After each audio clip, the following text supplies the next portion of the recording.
गीता अध्याय 15 के श्लोक 16-17 में 3 प्रभु बताए हैं। ये 3 प्रभु कौन हैं? किस प्रभु की शरण में जाने के पश्चात जन्म और मरण समाप्त हो सकता है? 3 प्रभुओं में सबसे उत्तम परमात्मा कौन है? कैसा है? उसका क्या नाम है? इन सभी गूढ़ रहस्यों को जानने के लिए अवश्य सुनिए जगत गुरु तत्वदर्शी संत रामपाल जी महाराज के अमृत वचन। ये चारों वेद, ऋग्वेद, यजुर्वेद, सामवेद और अथर्ववेद। अथर्ववेद तो इसने बहुत बाद में दिया है अपने पुत्र को, पहले ये 3 वेद दिए थे, उसमें से भी कुछ पोर्शन अलग से रख लिया था। तो कहने का भाव ये है कि ये चारों वेद गॉड गिवन हैं और श्रीमद् भगवत गीता के अंदर इसने वेद ज्ञान दिया है, बोला है श्री कृष्ण जी में प्रवेश करके। तो जो वेदों से मेल खाता है श्रीमद् भगवत गीता का ज्ञान, वो सही है, और वही सूक्ष्म वेद से भी यदि मेल खाता है तो सही है। और जो इनसे मेल नहीं खाता है, गीता में जो इसका अपना ज्ञान है वो इसके घर का है, वो हमने नहीं मानना है। दूसरा उदाहरण ये है कि गीता अध्याय नंबर 2 के श्लोक नंबर 37 और 38 में, अब 37 में तो कहता है कि अर्जुन, तेरे दोनों हाथों में लड्डू हैं, यदि तू युद्ध में मारा गया तो स्वर्ग प्राप्ति होगी, और यदि विजयी हुआ तो पृथ्वी का राज भोगेगा। और फिर क्या कहता है कि युद्ध कर अर्जुन, किसी लाभ हानि को छोड़ भूल के, और निष्काम भाव से युद्ध करे। कोई बात हुई? पहले तो ये कह रहा है कि तेरे दोनों हाथों में लड्डू, मर गया तो स्वर्ग में जाओगा, जीत गया तो राज भोगेगा। अब लालच तो आप बता रहे हैं, और फिर नुका सब लालच छोड़ कर युद्ध कर। ये इसका डुप्लीकेट ज्ञान है, इस काल का दिया हुआ युद्ध कराने के लिए बकवाद है यार। देखिएगा, अब देखिएगा श्रीमद् भगवत गीता, ये है श्रीमद् भगवत गीता, गीता प्रेस गोरखपुर से प्रकाशित है।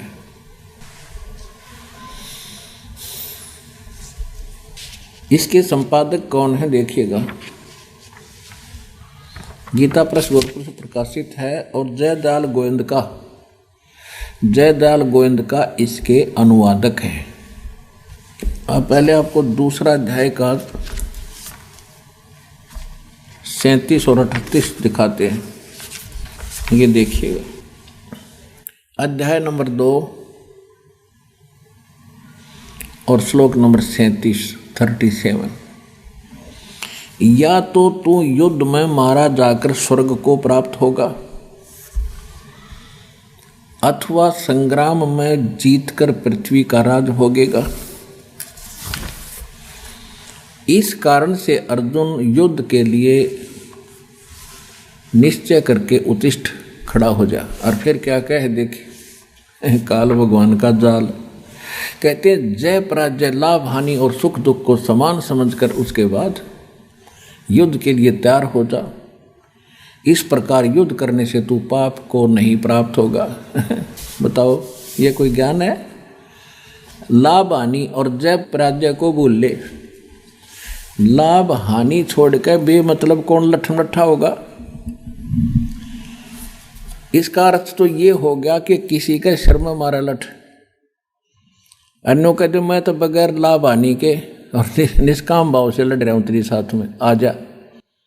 कोई तो कोया ये, और ऊपर कह रहा है कि युद्ध में मारा गया तो स्वर्ग जाएगा, और जीत गया तो पृथ्वी का राज भोगेगा, इसलिए लठ था। तो ये है इसकी बकवाद युद्ध कराने के लिए, ये हमने स्वीकार नहीं करनी, जो श्रीमद् भगवत गीता में। अब आपको दिखाते हैं अध्याय नंबर 3 का श्लोक नंबर 6, 7, 8। ये देखिएगा, अध्याय नंबर 3 है ये, तृतीय अध्याय। इसमें प्रथम श्लोक में क्या कहा है, प्रथम से देख लेते हैं कि हे जनार्दन, यदि आपको कर्म की अपेक्षा ज्ञान श्रेष्ठ मान्य है तो फिर हे केशव मुझे भयंकर कर्म में क्यों लगाते हो, मुझसे युद्ध क्यों करा रहे हो। फिर यहाँ अर्जुन पूछ रहा है कि आपके ये दोगली सी बातें मुझे अच्छी नहीं लग रही। मिले हुए से वचनों से, यानी दोगले, कहीं जो है विरोधाभास आपके वचनों में आभास हो रहा है, तो ये मिले जुले से वचनों से मेरी बुद्धि को मानो मोहित कर रहे हैं। इसलिए उस एक बात को निश्चय करके कहिए जिससे मैं कल्याण को प्राप्त हो जाऊं। अब तीसरे में क्या कहा है, हे निष्पाप, ये भगवान बोला है, ये तीनों को भगवान श्री कृष्ण महाराज बोले, इन्हें इतनी अकल थी, युग काल बोल रहा है इसमें। हे निष्पाप, इस लोक में 2 प्रकार की निष्ठा मेरे द्वारा पहले कही गई है, और उनमें सांख्य योगियों की निष्ठा तो ज्ञान योग से और योगियों की निष्ठा कर्म योग से होती है। फिर क्या कहता है, मनुष्य ने तो कर्मों का आरंभ किए बिना निष्कर्मता को, यानी ये तो अपनी सोच है, प्राप्त होता, और न कर्मों के केवल त्याग मात्र से सिद्धि यानी सांख्य निष्ठा को प्राप्त होता है। आगे फिर कहता, निसंदेह कोई भी मनुष्य किसी भी काल में क्षण मात्र भी बिना कर्म किए नहीं रहता, क्योंकि सारा मनुष्य समुदाय प्रकृति जनित गुणों द्वारा परवश हुआ कर्म करने के लिए बाध्य किया जाता है। छठे में, जो मूढ़मती मनुष्य समस्त इंद्रियों को हठपूर्वक ऊपर से रोककर मन से उन इंद्रियों के विषयों का चिंतन करता रहता हुआ मिथ्याचारी और दंभी कहा जाता है। फिर 7वें में क्या कहा है, किंतु हे अर्जुन, जो पुरुष मन से इंद्रियों को वश में करके अनासक्त हुआ समस्त इंद्रियों द्वारा कर्म योग का आचरण करता है वही श्रेष्ठ है। यानी तो हट करके बैठ गया तो बाहर से तो दिखाई देगा भक्ति कर रहा है, समाधि लगाने की चेष्टा कर रहा है, लेकिन ये मन किसी समय भी कोई ना कोई सोचे बिना ये रहता नहीं। अब इसके लिए कहा कि तू काम भी कर, भक्ति भी कर, इस कर्म इंद्रियों को लगाए रख, काम भी कर और भक्ति भी कर।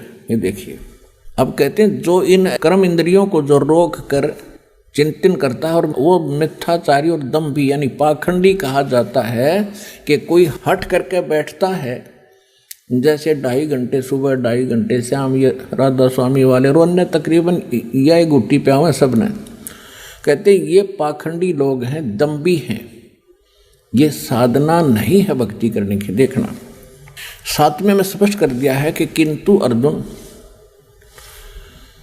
जो पुरुष मन से इंद्रियों को वश में करके और अनासक्त हुआ समस्त इंद्रियों द्वारा कर्म योग का आचरण करता है वही श्रेष्ठ है। यानी कर्म योग माने काम भी करता है और भक्ति भी करता है, वो श्रेष्ठ है। आगे देखो, अब 3रे अध्याय के 8वें श्लोक में क्या कहा है। 8वें श्लोक में, तू शास्त्र विहित कर्तव्य कर्म कर। शास्त्र विहित माने शास्त्रों में वर्णित वो साधना कर्तव्य कर्म कर जो कर्ण योग्य हैं क्रियाएं, क्योंकि कर्म ना करने की अपेक्षा है, यानी एक स्थान पर बैठ के हठ योग करने की अपेक्षा कर्म करना श्रेष्ठ है, तथा कर्म न करने से तेरा शरीर निर्वाह गुजारा भी तो नहीं सिद्ध होगा। हो गया सिद्ध। इस 8वें श्लोक में बिल्कुल स्पष्ट कर दिया है कि काम भी कर, यदि हठ और शास्त्र अनुकूल साधना कर, और यदि काम छोड़ कर हठ योग करके बैठ गया तेरा पेट कैसे भरेगा। ये है वेद ज्ञान। और देखो 9वें में क्या कहा है,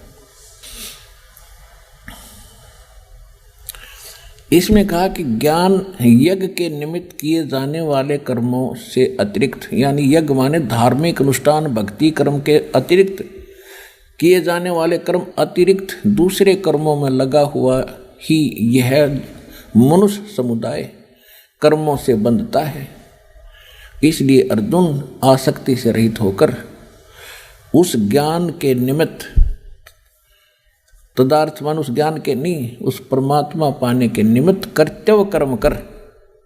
अब ये तो है वेद ज्ञान, क्योंकि सूक्ष्म वेद और यजुर्वेद ये दोनों प्रमाणित करते हैं कि नाम उठत नाम बैठत नाम सोवत जागवे, नाम खाते नाम पीते नाम से ती लागवे। सूक्ष्म वेद। यजुर्वेद कहता है 40वें अध्याय का 15वां मंत्र, ये देखिएगा। यजुर्वेद,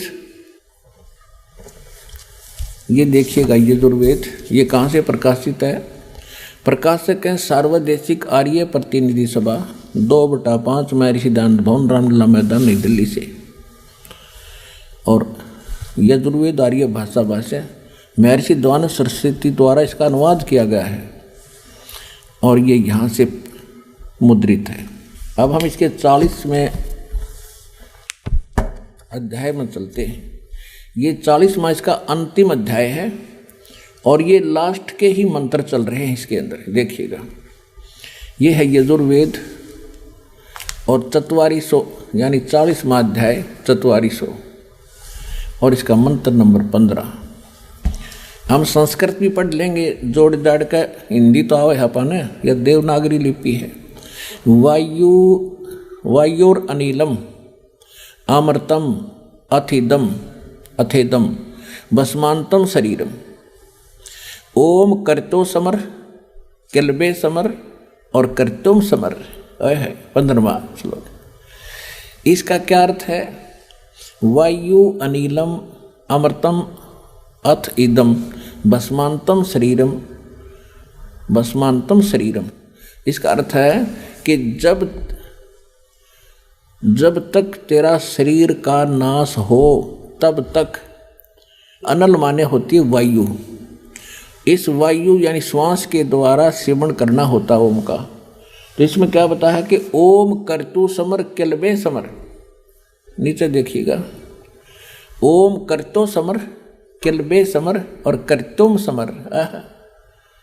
और देख इस अज्ञानी दानंद का अनुवाद दिखाऊंगा, क्योंकि इनको कोई ज्ञान नहीं था, ये सिर्फ संस्कृत भाषा अवश्य जानते थे, तत्व ज्ञान इनके पास था नहीं, जिस कारण से इन्होंने जहाँ इनकी बुद्धि ने काम नहीं किया उड़ंगा कर दिया।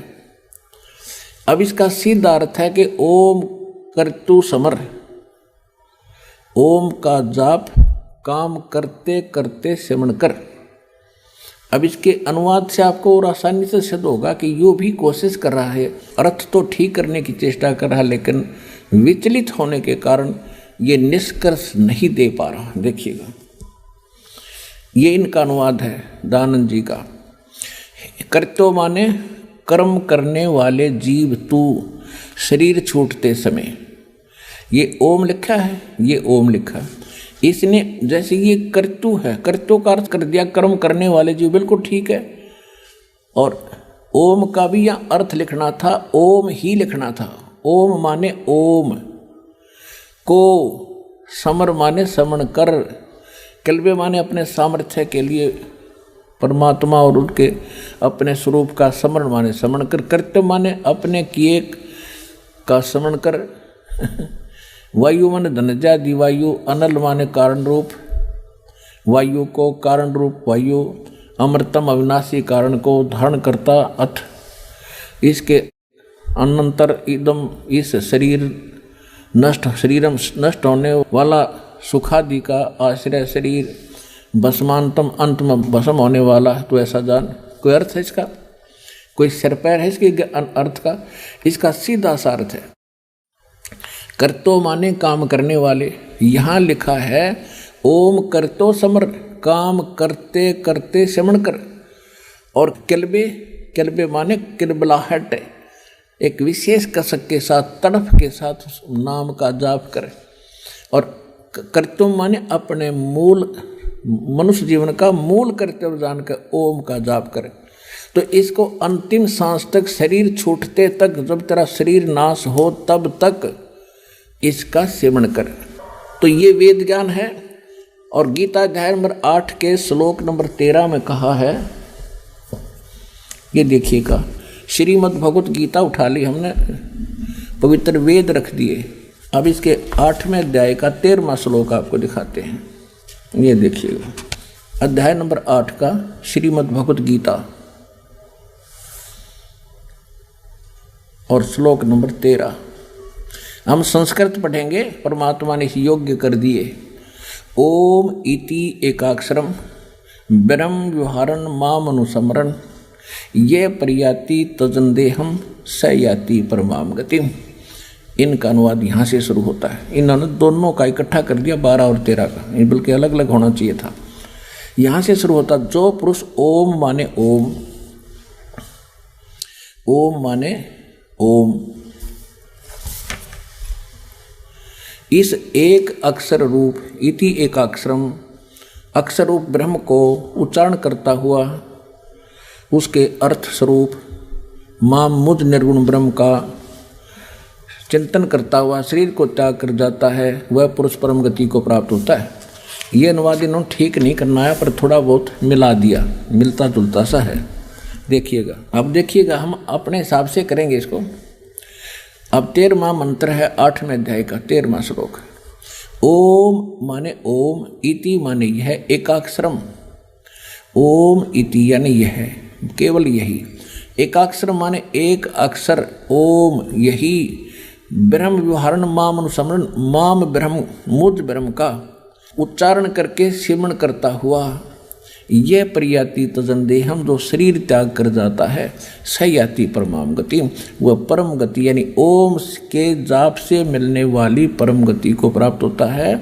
जो शरीर त्यागते समय तक भस्मांतम शरीरम, यजुर्वेद अध्याय नंबर 40 के श्लोक नंबर 15 वाला ये ज्यों का त्यों है।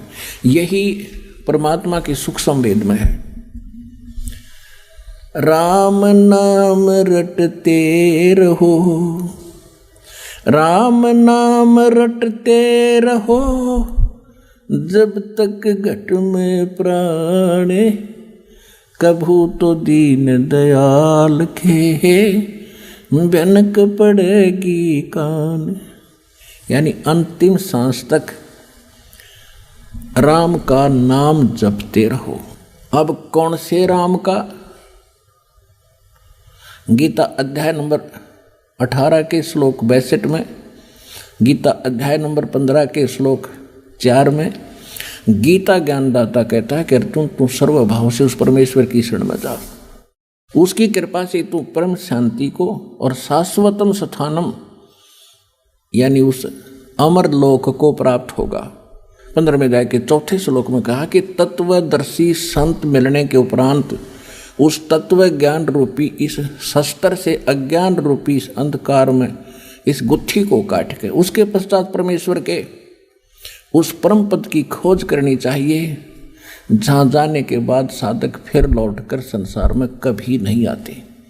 और केवल उसी परमात्मा की भक्ति करो जिसने सारे संसार की संसार रूपी वृक्ष की रचना की है। अपनी भी साधना करने को नहीं कह रहा। यदि तूने उस स्थान को पाना है, अमरलोक को पाना है, सतलोक को पाना है और जन्म मरण का ये झंझट छुटवाना है, तो तत्वदर्शी संतों की खोज कर और उसी भगवान की भक्ति कर जो गीता ज्ञान दाता से अन्य है। अब पवित्र यजुर्वेद, पवित्र सूक्ष्म वेद और पवित्र श्रीमद् भगवत गीता में वेद ज्ञान, ये एक ज्ञान है, ये बिल्कुल सही है। अब ओम नाम से क्या प्राप्ति होती है? ब्रह्मलोक। इससे पहले थोड़ा सा आपको देवी पुराण दिखाऊंगा। पुण्यात्माओं, आप जी ने बहुत दिन सुन लिए राम कृष्ण और सुदामा की कथाएं। वो तो अच्छी बात है, धार्मिक व्यक्तियों को कोई ना कोई सहारा चाहिए था, हम उसमें लगे रहे। लेकिन अब जब बच्चे सियाने हो जाएं तो वो बच्चे जो स्कूल में पढ़ते हैं वो आजीवन पहली का कायदा नहीं पढ़ना चाहिए उन्होंने। अगर सफलता पानी है तो आगे की क्लासेज भी अटेंड करनी पड़ेंगी। तो वो सतलोक आश्रम बरवाला में उसे आगे की पढ़ाई पढ़ाई जाती है, वो सुनिएगा। अब ओम नाम किसका है? ओम नाम से क्या प्राप्ति होती है ये देखिएगा। श्रीमद् देवी भागवत यानी श्री देवी पुराण गीता प्रेस गोरखपुर से प्रकाशित है। श्रीमद् देवी भागवत सचित्र मोटा टाइप संक्षिप्त केवल हिंदी, संपादक हनुमान प्रसाद पोदार चिमनलाल गोस्वामी, और ये यहाँ से प्रकाशित है। इसके मुद्रक और प्रकाशक हैं गीता प्रेस गोरखपुर। इसके 562 पृष्ठ पर आपको ले चलते हैं। उसमें क्या वर्णन है कि देवी यानी दुर्गा जी हिमालय राजा को ज्ञान बता रही है और वो कह रही है कि आप मेरी भक्ति भी छोड़ दो, केवल ब्रह्म की पूजा करो। ब्रह्म की, उसका ओम नाम है। ओम नाम का जाप ब्रह्म पाने का उद्देश्य करके करोगे तो आप ब्रह्म लोक में चले जाओगे, ब्रह्म के पास जो ब्रह्म लोक में रहता है। देखिएगा, ये है 562 पृष्ठ संक्षिप्त देवी भागवत। हम नीचे आते हैं। देवी के द्वारा हिमालय को ज्ञानो उपदेश, ब्रह्म स्वरूप का वर्णन। श्री देवी जी कहने लगी, पर्वतराज, ये तो पहले अपने विषय बताती है, फिर कहती है उस ब्रह्म का क्या स्वरूप है यह बतलाया जाता है, जो प्रकाश स्वरूप सबके अत्यंत समीप स्थित हृदय रूप गुहा में स्थित होने के कारण गुहाचर नाम से प्रसिद्ध और महान पद अर्थात परम प्राप्य है। वह है समस्त प्रजा के ज्ञान से परे है। उसने किसी भी प्रजा को उसका ज्ञान नहीं है, अर्थात किसी की बुद्धि में आने वाला नहीं, यह तुम जानो। जो परम प्रकाश रूप, जो सूक्ष्म से भी अत्यंत सूक्ष्म है, जिसमें संपूर्ण लोक और उन लोकों में निवास करने वाले प्राणी स्थित हैं, वही ये अक्षर ब्रह्म है।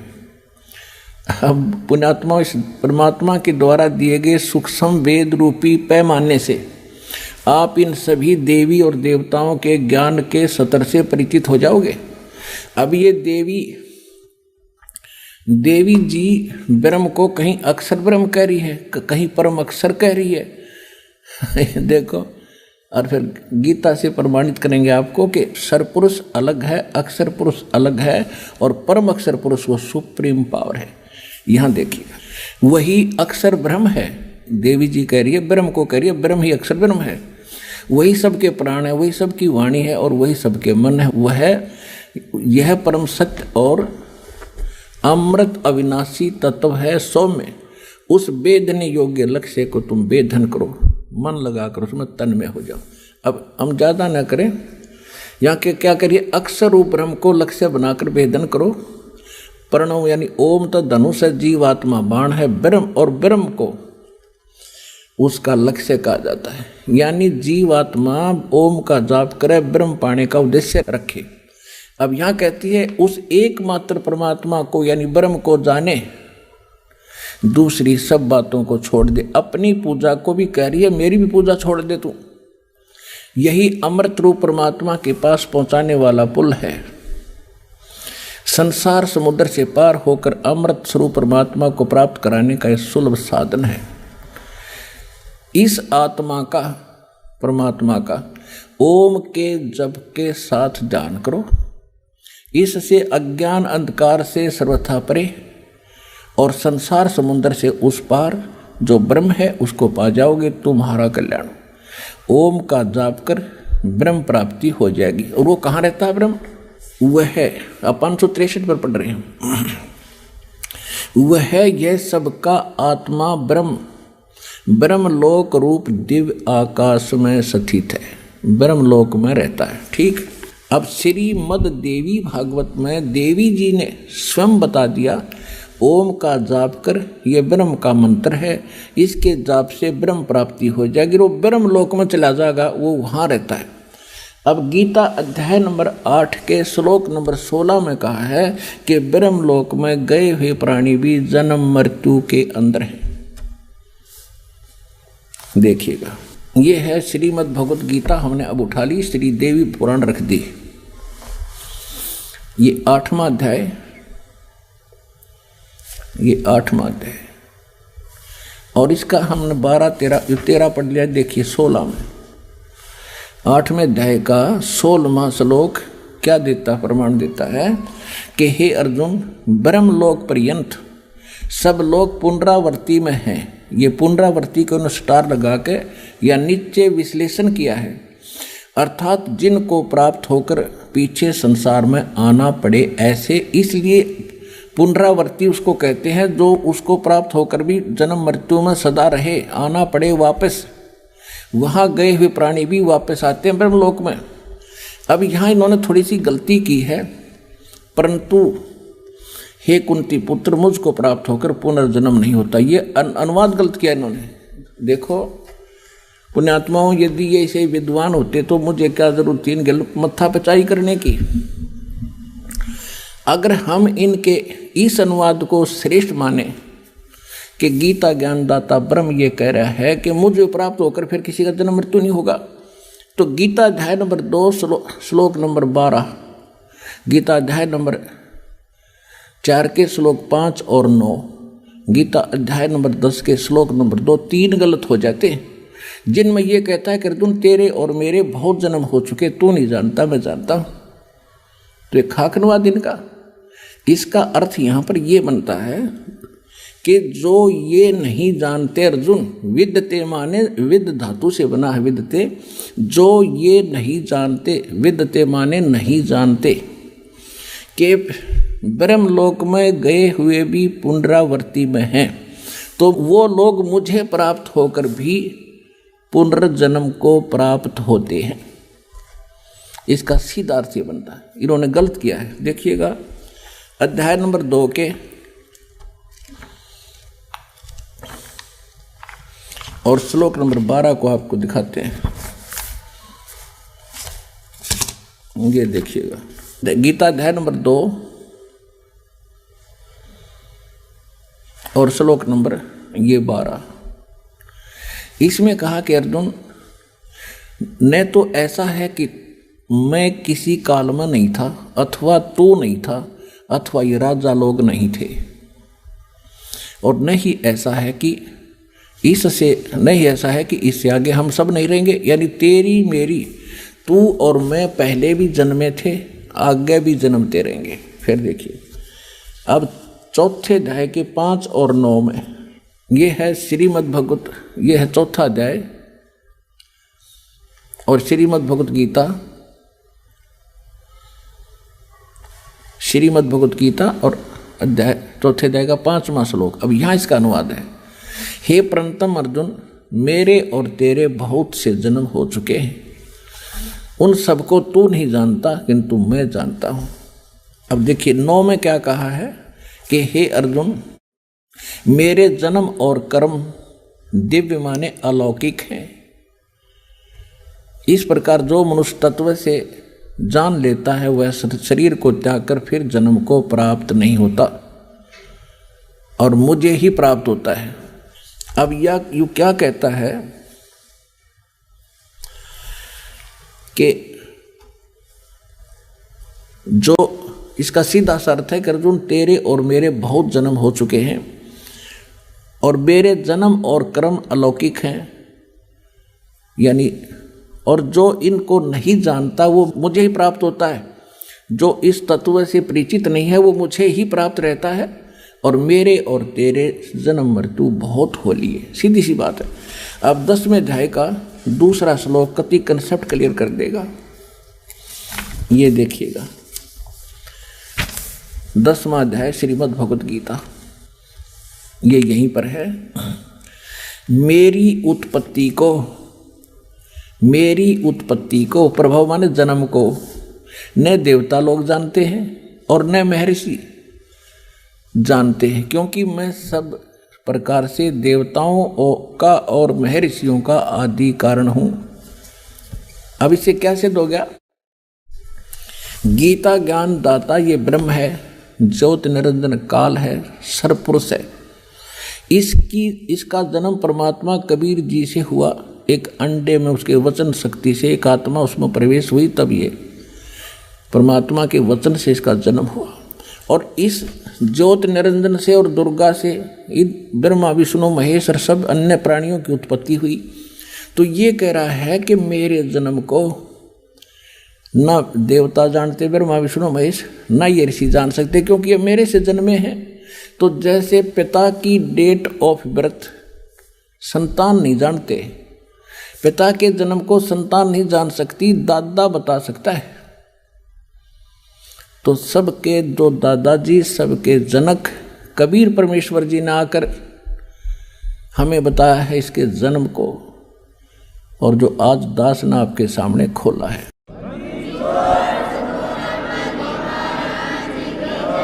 तो इससे सिद्ध हो गया कि गीता ज्ञान दाता का जन्म हुआ है और मृत्यु ये स्वीकार कर ही रहा है। तो गीता अध्याय नंबर 8 के श्लोक नंबर 16 में ये अनुवाद इन्होंने जो किया है वो बिल्कुल गलत किया है कि मुझे प्राप्त होकर फिर पुनर्जन्म नहीं होता और ब्रह्मलोक में गए हुए सबकी पुनरावृत्ति होती है। तो देवी भागवत में गीता पुराण उस देवी ने स्पष्ट कर ही दिया है कि ओम नाम का जाप कर ब्रह्म पाने का उद्देश्य रख, उसको पा जाओगे, तुम्हारा कल्याण हो, और वो ब्रह्मलोक में रहता है बस। तो ब्रह्म का जाप ओम मंत्र है, ब्रह्मलोक प्राप्ति है। गीता अध्याय नंबर 8 के श्लोक नंबर 16 ने स्पष्ट भी कर दिया है। देखिए गीता अध्याय नंबर 8 के श्लोक नंबर 16 में ये स्पष्ट हो गया है कि ब्रह्मलोक पर्यंत, ब्रह्मलोक तक गए हुए सब लोग पुनरावृत्ति में हैं, उनकी जन्म मृत्यु होती है। पुनरावृत्ति माने जिनको प्राप्त होकर पीछे संसार में आना पड़े, ऐसे उनको पुनरावृत्ति कहा है। यहाँ कहा है ना, परंतु हे कौंती पुत्र मुझको प्राप्त होकर पुनर्जन्म नहीं होता, ये गलत है। इसको देखिएगा, ये 16वां श्लोक संस्कृत देखें। आ ब्रह्मभुनाथ ब्रह्मलोक पर्यंत, लोका यानी सभी लोक, उसमें गए हुए पुनरावृत्ति न, वहाँ गए हुए सभी लोकों में, ब्रह्मलोक तक जितने लोक हैं सब में पुनरावृत्ति होती है। वहाँ गए हुए प्राणियों का जन्म मृत्यु होता है। अर्जुन माम उपेते तू कौनते पुनर्जन्म न विदते, इसका अर्थ है न विदते, जो ये नहीं जानते कि ब्रह्मलोक तक गए हुए सभी प्राणी पुनरावृत्ति में है, उस जो ये नहीं जानते अर्जुन माम उपेते, मुझे प्राप्त, तू माने मुझे प्राप्त होकर भी कौनते पुनर्जन्म, उनका पुनर्जन्म होता है। ये इसका यथार्थ अनुवाद है। इनके अनुवाद को यदि माने कि मुझे प्राप्त होकर पुनर्जन्म नहीं होते, तो ये 3 गीता जी के 3 श्लोक रिजेक्ट हो जाते हैं। वो सही है, ये गलत है, क्योंकि उनमें ये स्वीकार करता है कि मेरी जन्म मृत्यु होती है, तू नहीं जानता, और तेरे भी होते हैं। तो अब हम आते हैं, ये स्पष्ट हो गया कि जो ज्ञान हमारा सूक्ष्म वेद इन सब का एक सबको जांचने का पैमाना है सूक्ष्म वेद, और सूक्ष्म वेद आज तक कोई जाना नहीं इस दास के अतिरिक्त या उन महापुरुषों के अतिरिक्त जिनको भगवान सीधे मिले थे, जिनके शुभ नाम दास बहुत बार आपको गिनाता है। कौन कौन? आदरणीय धर्मदास साहिब जी बांधवगढ़ वाले, आदरणीय मुल्कदास साहिब जी, आदरणीय नानक साहिब जी सिख धर्म के प्रवर्तक जो माने जाते, आदरणीय दादू साहिब जी, आदरणीय गरीबदास साहिब जी गांव छुड़ानी जिला झज्जर हरियाणा वाले, आदरणीय घीसा दास जी साहिब जी गांव खेखड़ा जिला बागपत उत्तर प्रदेश वाले, आदरणीय स्वामी रामानंद जी काशी वाले। इन महापुरुषों को परमात्मा सीधे मिले थे, उनको छोड़कर, और उसके बाद इस दास के अतिरिक्त इन गूढ़ रहस्यों को जानने वाला इस पृथ्वी पर नहीं था। और उन महापुरुषों को सख्त हिदायत थी कि अभी ये सार्वजनिक ना करना। धर्मदास मेरी लाख दुहाई, ये सार शब्द की तबार न जाई, सार शब्द बाहर जो पढ़ी, बिचली पीढ़ी हंस न तरही। धर्मदास मेरी लाख दुहाई, ये मूल ज्ञान कहीं बार न जाई, मूल ज्ञान बाहर जो पढ़ी, बिचली पीढ़ी हंस नी तरही। मूल ज्ञान और सार नाम को तब तक छुपाई जब तक द्वादश पंथ ना मिट जाए। जब तक ये काल के सारे पंथ ना मिटे तब तक इसको छुपा के रखना। और बिचली पीढ़ी, यदि ये पहले सार्वजनिक हो गया तो मेरा दास आवेगा, वो कैसे भिन्नता बताएगा। तो सभी महापुरुषों को, नानक साहिब जी को भी यही कह दिया था कि इसको, इस मंत्र को भी किसी को मत बताना। अब ये तो स्पष्ट हुआ, ये प्रमाणित हुआ कि सूक्ष्म वेद वो तो कंप्लीट स्पिरिचुअल नॉलेज है। ये देखिएगा श्रीमद् भगवत गीता अध्याय नंबर 4 का श्लोक नंबर 32, इसको भी थोड़ा निर्णय करेंगे आज इसका। चौथे अध्याय का 34वां श्लोक, ये देखिएगा यजुर्वेद अध्याय नंबर 4 का और श्लोक नंबर 32। इसमें क्या लिखा है? एवं बहुविधा यज्ञा वितता ब्रह्मणे मुखे। यो ब्रह्मणे मुखे यहां गड़बड़ कर रखी इन्होंने अनुवाद में। कर्मजान विदितान सर्वान एवं ज्ञातवा विमोक्षसे। इन्होंने अनुवाद कैसा किया है कि इस प्रकार और भी बहुत तरह के, यानी ये पहले जो बताए हैं 25 से लेकर, ये 25 से लेकर 30 तक का जो ज्ञान पहले बताया इसने, ये चौथे अध्याय का चौथा अध्याय और 25वें श्लोक से इन्हें शुरू किया है कि दूसरे अपने माने कुछ दूसरे योगीजन देवताओं के पूजन रूपी यज्ञ माने धार्मिक अनुष्ठान, धार्मिक कार्यों का अनुष्ठान, बलि भारती अनुष्ठान किया करते हैं। कुछ तो देवताओं की पूजा करते हैं और कुछ ब्रह्म अग्नि, ये परब्रह्म नहीं, ब्रह्म की पूजा करते हैं। और कुछ आत्म यानी अपने आत्मचिंतन ही करते रहते हैं। और कुछ कान आदि इंद्रियों को रोक राख के संयम करके हठ योग करते हैं। कुछ हवन किया करते हैं, कुछ वैसे ही का सब शरीर में शब्द सुनते रहते हैं। और 27 में फिर कहा है कि दूसरे योगी जन इंद्रियों की संपूर्ण क्रियाओं को और प्राणों की समस्त क्रियाओं को ज्ञान से प्रकाशित आत्म संयम योग में अग्नि में हवन किया करते हैं। यानी कुछ ऐसे कहते हैं कि बस आंख बंद करके बैठ जा और सांस बाहर आओ उस पर ध्यान रख, अंदर जाओ उस पर ध्यान रख। ये उनकी साधना है। सांस पर ना ध्यान करेगा तब भी आ जा रहा है। सांस को तो सिमरण करना है उस मंत्र के साथ। तो यहाँ देखो 28 में क्या कहा है कि कुछ कई प्रकार के द्रव्य संबंधी यज्ञ करते हैं, जैसे भंडारे कर दिए, कांबड़ बांट दिए। कुछ तपस्या करते हैं, हठ योग करते हैं।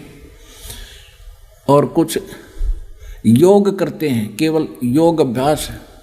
जैसे कुछ ये देखो टीवी का ऊपर न पैर कर लिए, तले न सर को नहीं देर तक खड़े रहे, कोई पेट न घुमा घुमा कति इससे काम लागे रहे, कुछ इससे भक्ति समझते हैं। अब आगे देखो चौथे अध्याय में हम 28वां पढ़ रहे हैं। यहाँ से योग रूप करते हैं। और कुछ अहिंसावादी तीक्ष्ण व्रतों से युक्त यत्नशील पुरुष स्वाध्याय रूप ज्ञान यज्ञ करते हैं। कुछ तो अहिंसावादी तीक्ष्ण व्रत, जैसे मुंह पर पट्टी बांध के नंगे पैरों घूमना, सूर्यास्त होने के बाद खाना नहीं खाना, इस तरह की ये जो करते हैं, कुछ तो ऐसा करते हैं। और कुछ स्वाध्याय करते हैं, गीता का पाठ कर लिया, वेदों के कुछ मंत्र पढ़ लिए, जप जी का जाप कर लिया।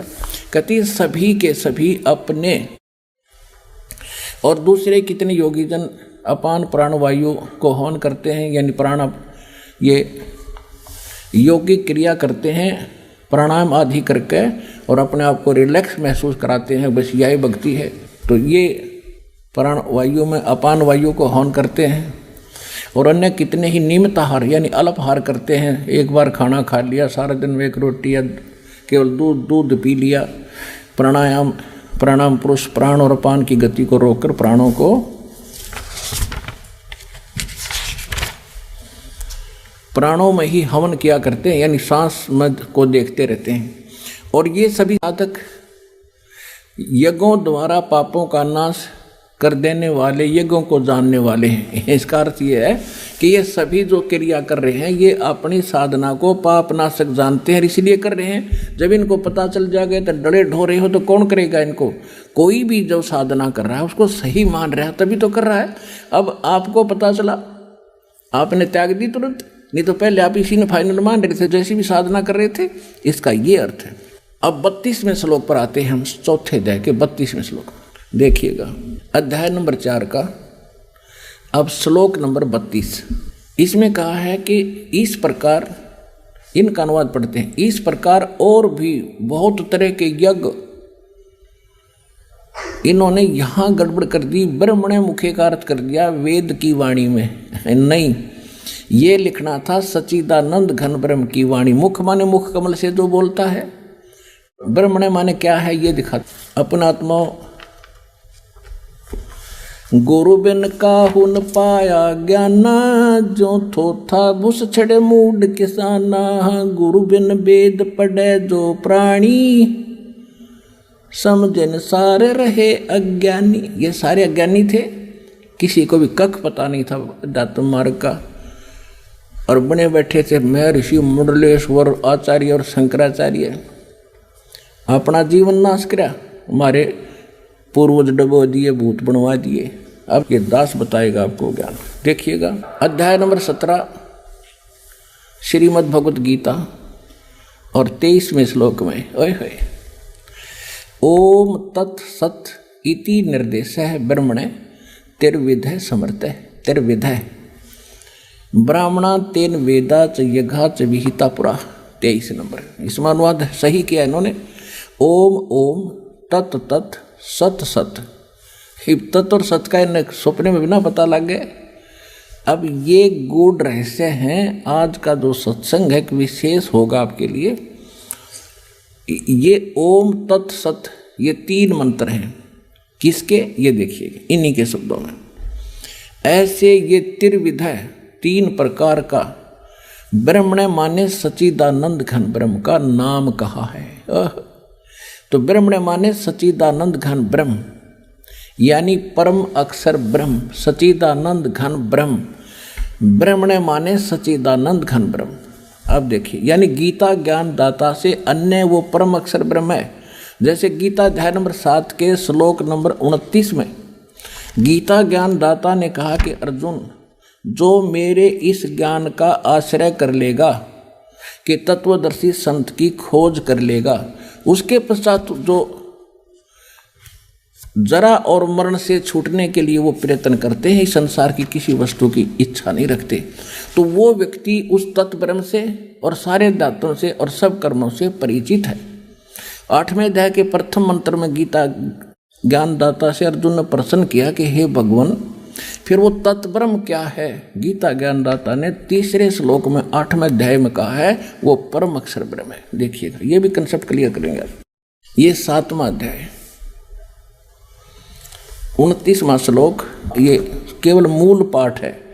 इसमें लिखा है कि जरा मरण मोक्षाय। जरा माने वृद्धावस्था, मरण माने मृत्यु, मोक्षाय माने मोक्ष के लिए माम आश्रिता यतंती ते, मेरा इस ज्ञान का आश्रय कर लेते हैं कि तत्वदर्शी संत को खोज ले। उसके खोजने के बाद ये ते जो खोज लेते, ते माने वे ब्रह्म तत्विदु, तत्ब्रह्म मन उस ब्रह्म को जानते हैं। कर्षणम अध्यात्म कर्म च अखिलम, के सारे अध्यात्म को और सभी कर्मों से वो परिचित हैं।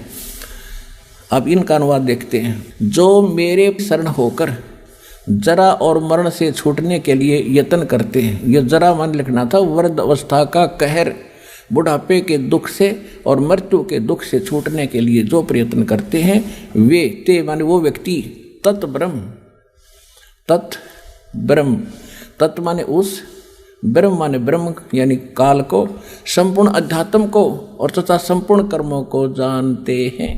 अब यहाँ अर्जुन ने पूछा, 8वां अध्याय सामने है बिल्कुल, एक श्लोक और बीच में है 30वां। इसमें कोई विशेष नहीं कहा कि जो मुझे जानते हैं वो मुझे ही प्राप्त होते हैं, बस अंतकाल में मुझे ही जानते हैं और मुझे ही जानते हैं, बस मेरे तक ही उनकी बुद्धि सीमित है। फिर यहाँ 8वें अध्याय के प्रथम मंत्र में अर्जुन ने पूछा, किम तत्ब्रह्म किम अध्यात्म किम कर्म पुरुषोत्तम। अधिभूत च किम प्रोक्तम अधिदेवम किम उच्यते। वह तत्व ब्रह्म क्या है?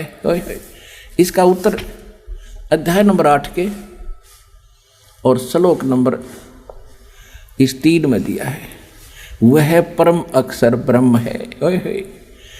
अक्षरम ब्रह्म परमम, परम अक्षर ब्रह्म है। अपुणात्मा आपकी PhD करवा दूंगा और अंगुलियां पर नोट करवा दूंगा सारे शास्त्रों के श्लोक मंत्र, चाहे ब्रह्मा जी और विष्णु आजी हो आपके सामने, चाहे शिव जी आजी हो, सबके ज्ञान में परास्त कर दोगे उनको। अब देखिएगा श्रीमद् भगवत गीता अध्याय नंबर 4 का श्लोक नंबर 32 में आगे इसमें कहा है कि इस प्रकार, यानी जो 25 से 30 तक बताया है उससे ऐसे इस प्रकार बहुत तरह के यज्ञ माने धार्मिक अनुष्ठानों की जानकारी।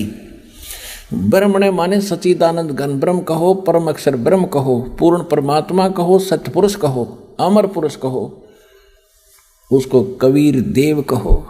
वो कबीर परमात्मा सह शरीर सतलोक से चलकर आता। ये वेद बताते हैं कि अपने मुख कमल से वो कवियों की तरह आचरण करता हुआ अपने तत्व ज्ञान का प्रचार करते हैं। वो तत्व ज्ञान है, वो सूक्ष्म वेद है, वो सच्चिदानंद घन ब्रह्म की वाणी है, वो कबीर वाणी है जो भगवान खुद बोलते हैं अपने मुख से।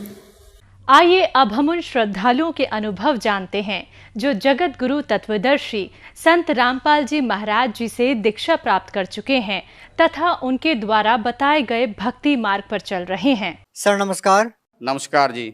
सर क्या नाम है आपका? लाल सिंह जी। लाल सिंह जी कहाँ से आए हैं आप? मोड़ मंडी जिला बठिंडा जी, पंजाब से जी। सर संत रामपाल जी महाराज जी से नाम दीक्षा लेने से पहले आप क्या भक्ति साधना करते थे?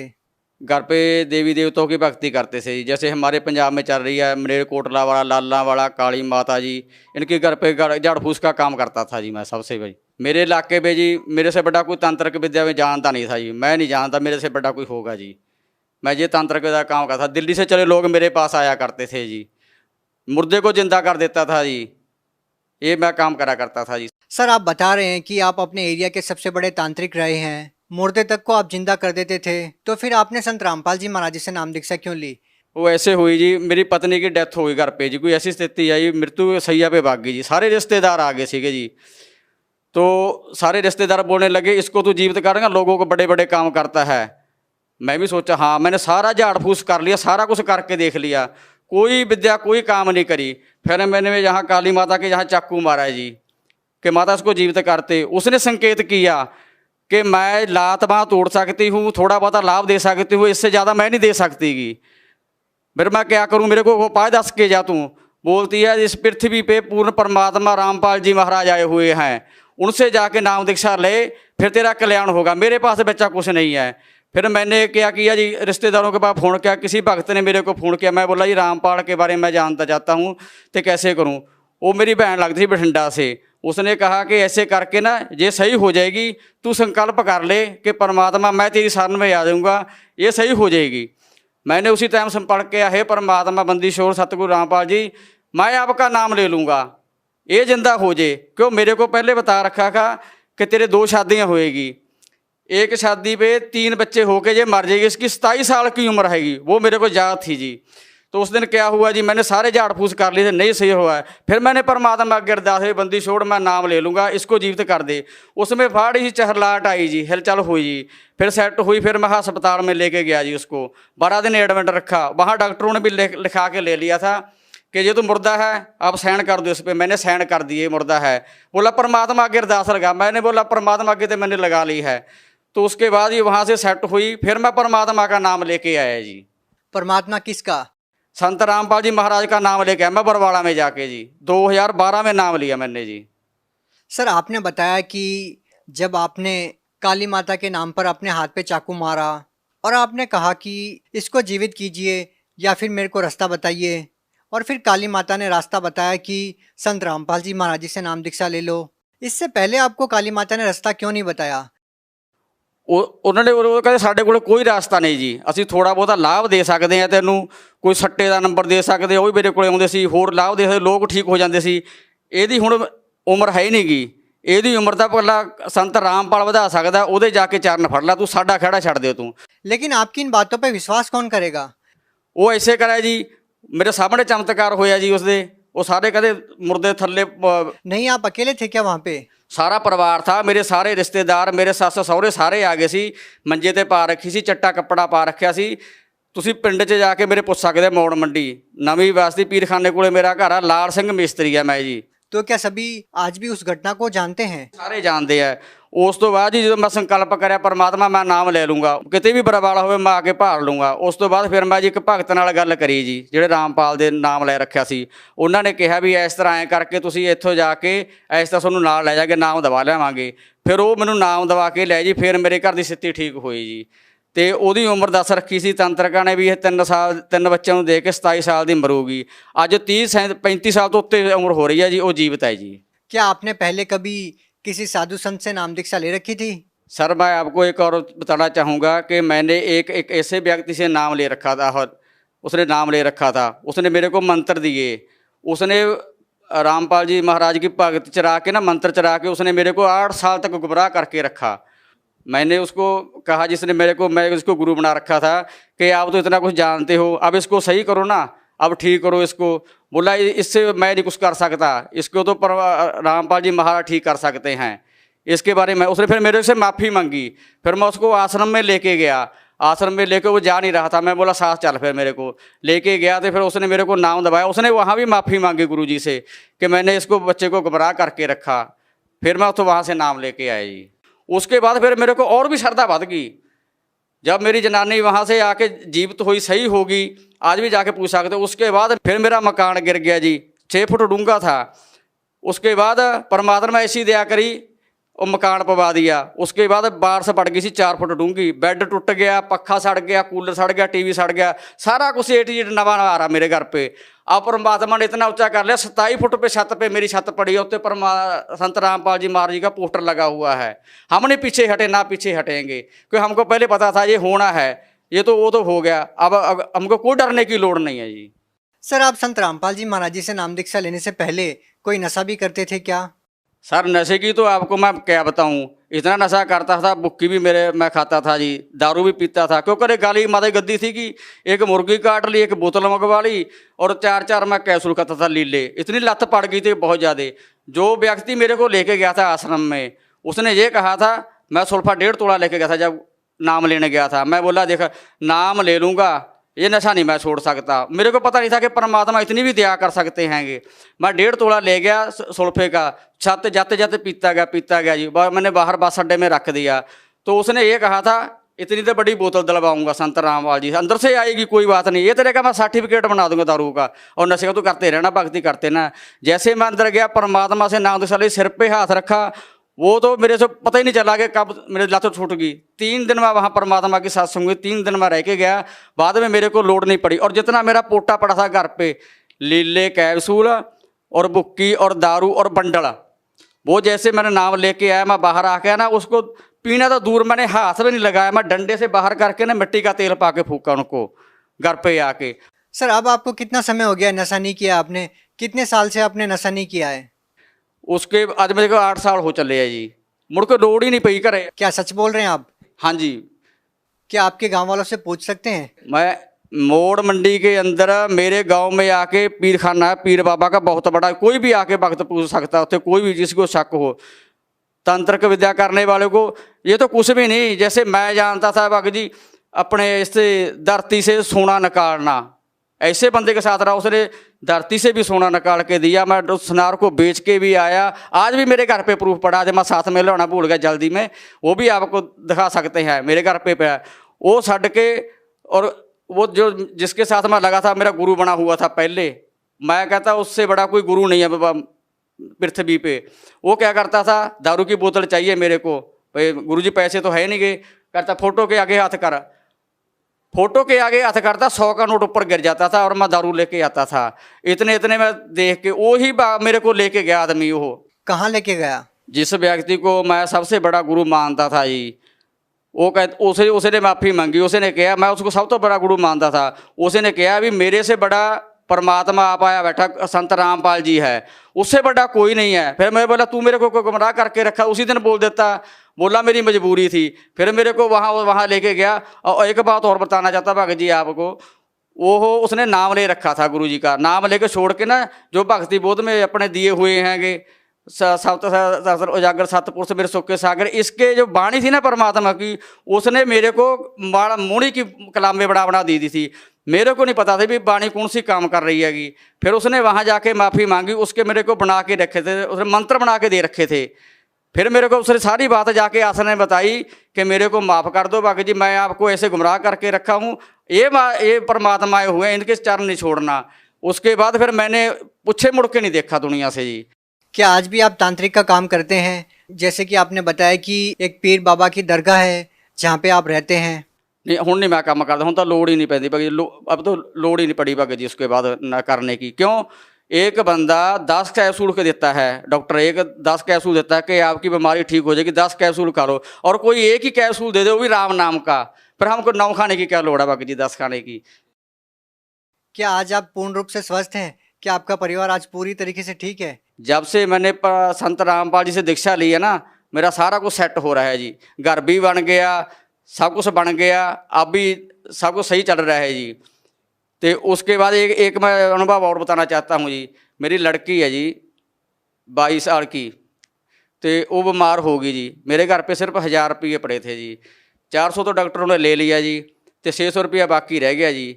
फिर मैंने संत रामपाल जी से अरदास करी, भक्तों ने कहा कि अरदास लगा गुरु जी से, डॉक्टर बोला चंडीगढ़ ले जा। मैं बोला मेरे पास तो 1000 रुपये, मैं चंडीगढ़ कहाँ से ले जाऊँगा इसको।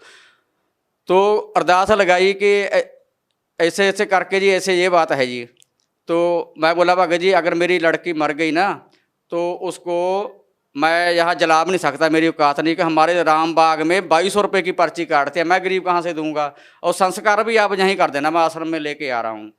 तो उन्होंने कहा बेटा तू घबरा नहीं भगत जी, गुरु जी से अरदास लगाते हैं संत रामपाल जी से, वो तेरे को अरदास बताएंगे, फिर उसके बाद बात करेंगे। संत रामपाल जी महाराज ने कहा कि परमात्मा में विश्वास रखो, भक्ति करो, ये सेट हो जाएगी, ठीक हो जाएगी। उसके बाद एक गोली की लोड़ बनी पड़ी भगत जी।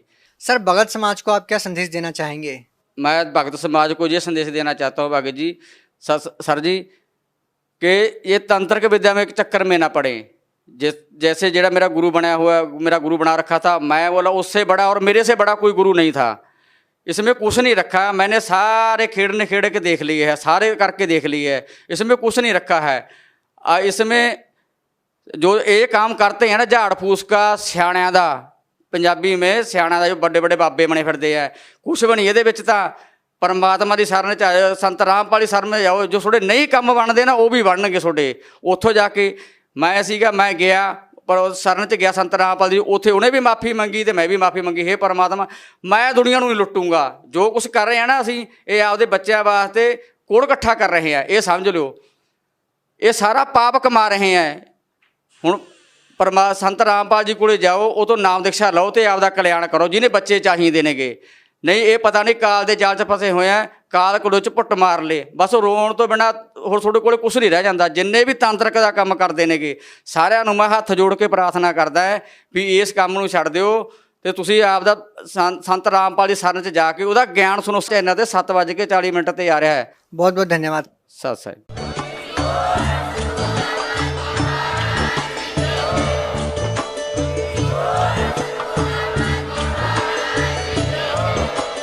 आप सुन रहे थे जगत गुरु तत्वदर्शी संत रामपाल जी महाराज जी के मंगल प्रवचन। अधिक जानकारी के लिए विजिट कीजिए हमारी वेबसाइट www.jagatgururampalji.org। संत रामपाल जी महाराज जी के शुभ आशीर्वाद से पूरे विश्व भर में 500 से भी ज्यादा नाम दीक्षा केंद्र हैं, जिन पर संत रामपाल जी महाराज जी द्वारा ऑनलाइन निशुल्क नाम दीक्षा दी जा रही है। अपने नजदीकी नाम दीक्षा केंद्र का पता करने के लिए